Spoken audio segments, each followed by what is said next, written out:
ای یار، چه بارها که دوستت داشتم بی که ببینمت، بی آن که به یاد آورم تو را، بی دریافت نگاه تو، بی شناخت تو.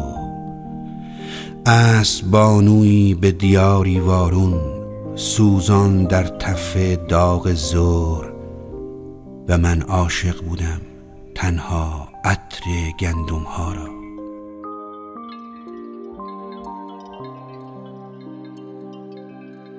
یا تو را دیدم شاید، انگشتانم روانی و در دیار انگل پیمانی برابر نور ماه تابستانی فراز می‌کنی.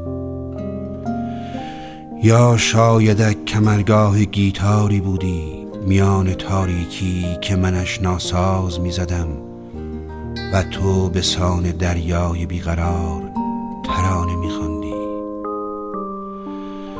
دوستت می داشتم بی آن که خود بدانم، به جستجوی یاد تو بودم.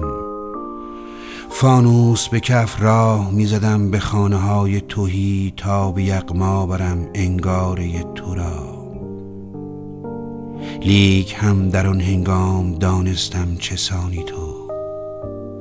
ناگاه وقتی که در کنار من بودی دست ساییدم به تو و زندگانیم به آخر رسید.